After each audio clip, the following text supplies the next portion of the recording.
करते हैं।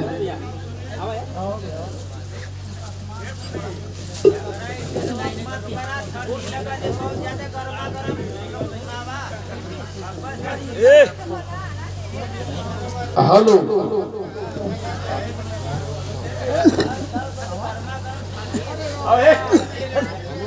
कह जला माई धिया कौन हरी बाप बजनिया। पब्लिक में रुको बेटा, बेमतलब का हम बात देखा खर्च करी इतना। ए कहाँ जात हुआ उपिंदर रामना? अरे 2 मिनट बाबू, हमारी बात केवल सुन लो। हम गा नहीं पाएंगे, बस बतियाएंगे। बात करके आप सभी लोगों को धन्यवाद दे करके हम बैठ जाएंगे, क्योंकि हमारी गीत कोई सुनता नहीं, जो सुनते हैं वो उठते नहीं। हम बड़े कठिन कलाकार। मानी हाल हाल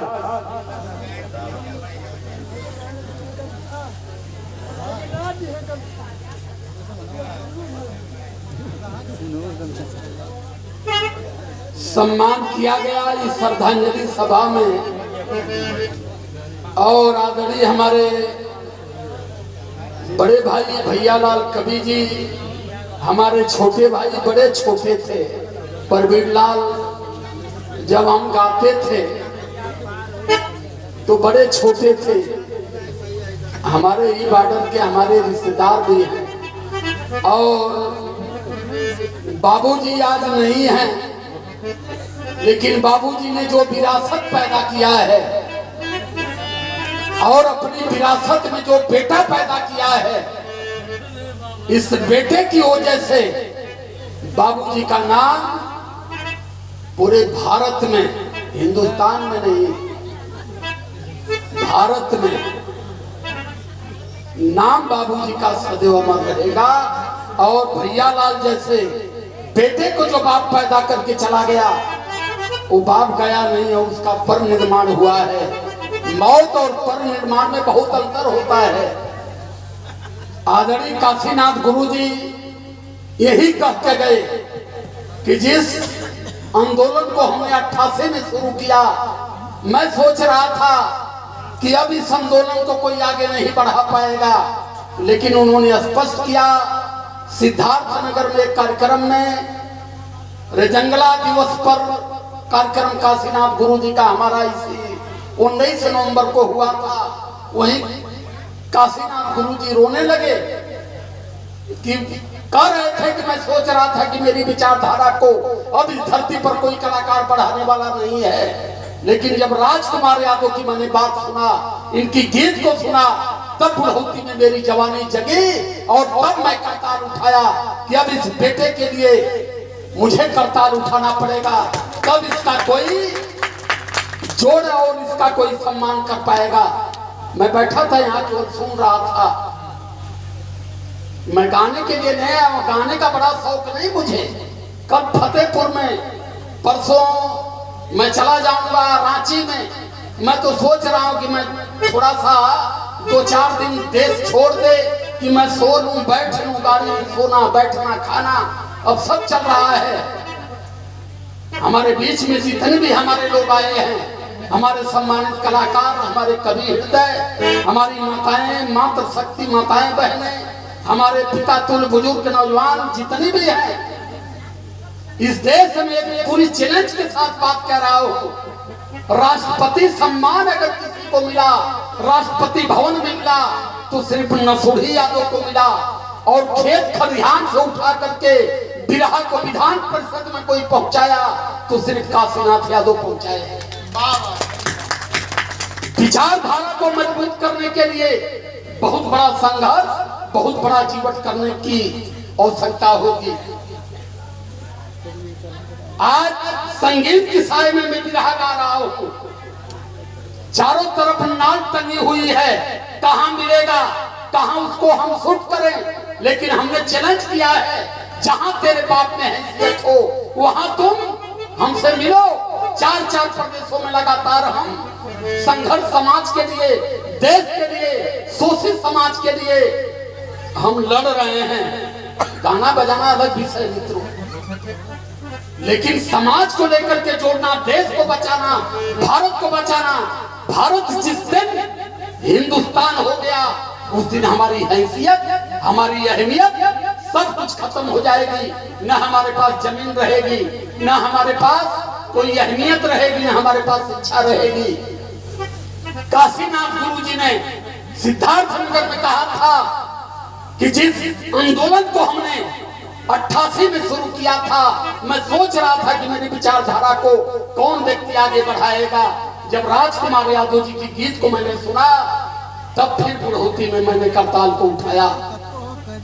सत्य और असत्य, सत्य कहना इस समाज में अगर कोई बड़ी चुनौती है तो केवल सत्य है, ये मान लेना जरूरी है। आदमी की गर्दन पर हाथी का गर्दन लग गया, वो गणेश हो गए, उनको गोबर में गोलिया दिया गया। ये समाज रुपया चढ़ा वही में सेनुरा तेल के उनके पूजत हो दान करे बदे। 75 साल हो गया भारत में संविधान को आए, लेकिन एक यादव को, एक पिछड़े समाज को, जिसकी औकात भारत में 52% है, एक प्रधानमंत्री हम पैदा नहीं कर पाए। इसी निर्गुण के बल पर, इसी सरगुण के बल पर, इसी राम के बल पर, इसी महेश के बल पर, इसी दुर्गा काली के बल पर, इसी सरस्वती के बल पर 1830 के पहले इस देश में बेटियों को पढ़ने का अधिकार नहीं था। 1830 में माता सावित्रीबाई फूले, माता फातिमा शेख ने आंदोलन किया, तब इस देश की बेटियां पढ़ना शुरू की। और बाबा साहब अम्बेडकर संविधान में संवैधानिक अधिकार दे दिया कि अगर इस देश का बेटा पीएम है, इस देश का बेटा सीएम है, इस देश का बेटा डीएम है, इस देश का बेटा डॉक्टर, इंजीनियर, प्रधान प्रमुख हो सकता है, तो इस देश की बेटियां क्यों नहीं हो सकती। तब जाकर के ये मिला। लेकिन हमारे सारे साथी माई सरस्वती हमके ज्ञान देने, माई सरस्वती कहाँ आती है, किसकी बेटी है, कितना विद्यालय बनाई है वो, लेकिन हमारे लोग ही हमारे समाज को गुलाम बनाने पर लगे हैं। इस जीवट के साथ में समाज में काम कर रहा हूँ। झारखंड, बिहार, उत्तर प्रदेश, उत्तराखंड, छत्तीसगढ़ से लेकर के 4 प्रदेशों में लगातार निश्चित मैं भ्रमण कर रहा हूँ। लोग बुला रहे हैं, कल मुझे फतेहपुर जाना है, कानपुर के बगल में, परसों मुझे रांची जाना है। एक दिन में 600 700 किलोमीटर का मैं सफर कर रहा हूँ। इसलिए नहीं कि मैं बहुत सुंदर हूँ, बहुत बढ़िया गाता हूँ। मुझे दर्द है मेरे दिल में कि बाबा साहब अम्बेडकर का त्याग बलिदान और हमारे माननीय मुलायम सिंह का सपना, लालू यादव का सपना इस समाज को कब पूरा होगा, ये समाज अपने आप को कब समझ पाएगा। आज इस देश का बेटा रात दिन घूम करके रोड पर 3 बजे से उठ करके टहलता है। ये मदारी साले आकर के गुजरात से आया, ये गोरखपुर के मठ से गया, एक बीबी को छोड़ दिया, एक निपुंसक है। ये हमारे बेटों की औकात, कहा कि अब फौज में रहने वाले बेटे मात्र 4 साल की नौकरी करेंगे। 14 FIR हुआ है मेरे ऊपर। आदमी हमारे सुरेंद्र भैया नहीं है, मुझे यानी शांति बनाओ, हम जो करें बात हमारी सुनो। हम बहुत ज्यादा गाने बजाने वाले नहीं हैं। समाज कैसे हमारा जुटेगा, समाज अपने हक अधिकार की लड़ाई कैसे लड़ेगा, हमारी बहन बेटियों की इज्जत कैसे सुरक्षित रहेगी, अगर हम इस बात को नहीं सोच पाए तो ज्यादा नहीं, बस 6 महीना और इंतजार कर लीजिए। 6 महीने के बाद आप कहाँ होंगे, हम कहाँ होंगे, हमारी संपत्ति कहाँ होगी, इसका कोई अंदाजा नहीं लगा पाएगा। क्योंकि हमारे समाज को ये लगातार 5 किलो राशन देकर के हमारे समाज को इन लोगों ने धनहीन कर दिया। बाबा साहब अम्बेडकर कहा करते थे कि हमारा समाज आंदोलित समाज है। हमारे समाज को जब फ्री का भोजन मिलेगा तो ये समाज आंदोलन करना बंद कर देगा। इसलिए हमारे समाज को फ्री का भोजन नहीं चाहिए।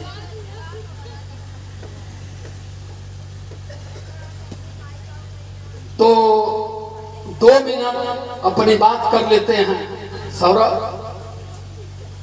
यहाँ बड़ी बीमारी हो,